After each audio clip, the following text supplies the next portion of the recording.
selepas dibunuh Dajjal dan Yahudi ni, turunlah arahan Allah, ya Isa, harriz ibadi ila tur. Wahai Isa, cepat bergerak, cepat bergerak, bawa ke semua hamba-hamba aku yang soleh ini, naiklah ke Bukit Tur. Bukit Tur Sinai kan, tempat yang Nabi Musa bermunajat tu, no? Bawa ke sana. Kerana sekarang ini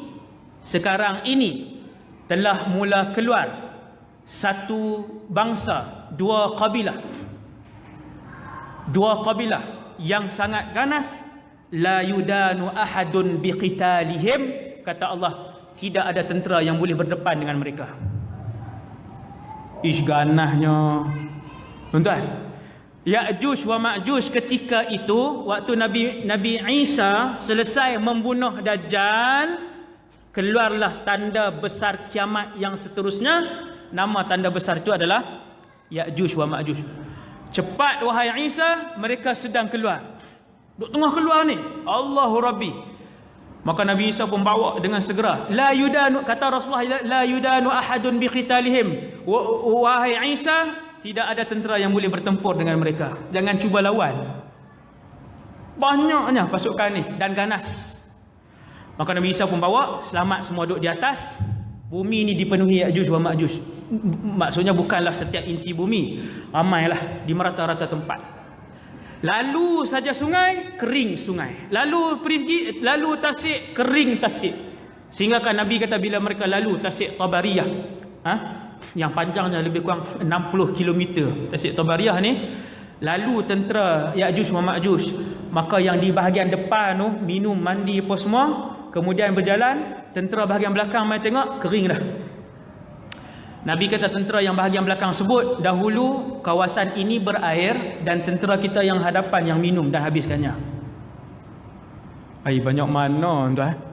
No? Oi. Berapa, wallahu alam lah, berapa banyak Ya'juj wa Ma'juj ini, dua kabilah ni yang kesemuanya ganas. Kita tengok filem yang orang Hollywood duk buat akhir-akhir kan. Bukanlah mereka cerita sebiji, tetapi filem-filem yang Yahudi buat, filem-filem akhir zaman ni, bila kita tengok manusia-manusia ganas kan. Manusia, dia memang manusia tetapi dia ganas, keluar buat kerosakan apa semua, sampai satu tahap bila dia dah bunuh kebanyakan manusia di atas muka bumi ni, mereka sampai di satu tempat, Nabi cerita nama bukit tu Bukit Khumar. Apabila sampai di kawasan Bukit Khumar ni, kebanyakan manusia telah pun dibunuh, tak semualah, dia dah bunuh banyak. Maka mereka kata, kita telah membunuh kesemua penduduk bumi, ayo kita memerangi penduduk langit. Nak perang dengan penduduk langit pula. Lalu mereka pun memanah ke atas. Pakat panah ke atas. Cerdik ke tak cerdik lah? Memang tak cerdik. Tu yang ulama tafsir daripada awal beritahu ni. Dia panah ke atas, kemudian anak panah itu dikembalikan oleh Allah Subhanahu Wa Taala, maksudnya para malaikat lah, bagi balik dalam keadaan hujung panah itu ada darah.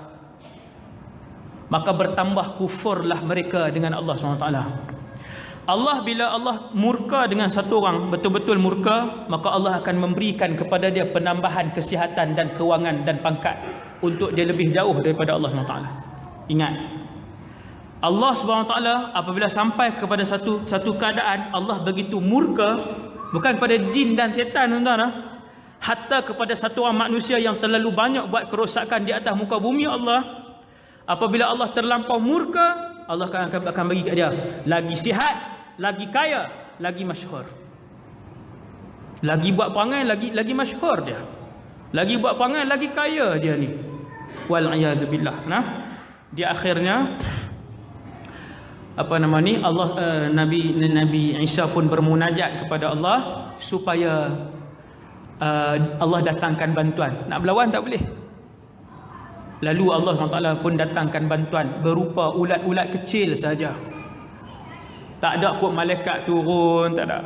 Ulat kecil je. Tuhan nak bagi tahu, ganas mana pun tentera yang ada di atas muka bumi ni, kuat mana pun kerajaan yang ada di atas muka bumi ni, kamu lihat berapa banyak Ya'juj wa Ma'juj. Kami hanya menghantarkan ulat sahaja untuk mematikan mereka. Ulat ni dia bawa penyakit, dia duduk di leher, Ya'juj Ma'juj fayamutuna farsa, kata Nabi. Maka matilah Ya'juj Ma'juj ni dengan serentak. Farsa ni mati serentak. Ulat tu naik, makan, bunuh. Bukan makan Ya'juj Ma'juj tu sampai habis. Dia naik sampai ke sini, kemudian mati ke semua Ya'juj wa Ma'juj ni, dan berselerakkanlah mayat dia. Bila berselerakkan mayat dia, Nabi Isa dengan umat Islam pun turun daripada gunung tadi ni. Tengok di bawah ni tak ada tempat nak pijak, penuh dengan bangkai.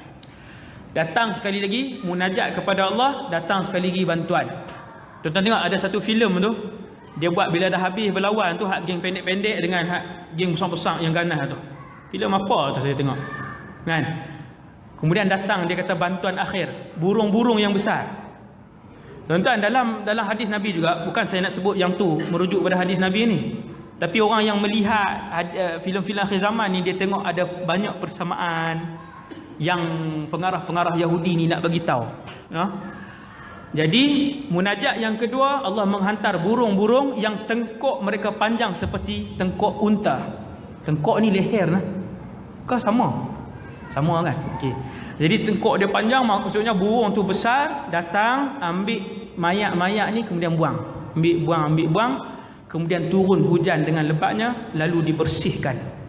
Maka turunlah Nabi Isa menyambung kehidupan manusia di atas muka bumi Allah selama sekian puluh tahun, sampailah Nabi Isa pun wafat. Dia berkahwin. Bayang tengok, umat ni salah seorang, bukan umat belah ni jantan. Kan umat ni pula kan. Umat ni lah. Kan? Subhanallah, akan berkahwin dengan Rasul. Subhanallah. Bukan malaikat lah. Ni umat Nabi Muhammad yang biasa ni akan berkahwin dengan Rasul. Kahwin dengan Nabi Isa. Bayang tengok, seronoknya jadi isteri Nabi. Beranak pinak kata Rasulullah. Kemudian Nabi Isa pun akan mula tua, manusia biasa. Kemudian dia menghembuskan nafas yang terakhir. Datanglah tanda kiamat yang seterusnya. Matahari naik belah barat, keluar binatang dabah sebagainya, kemudian berlaku kiamat. Walhamdulillahirabbil alamin.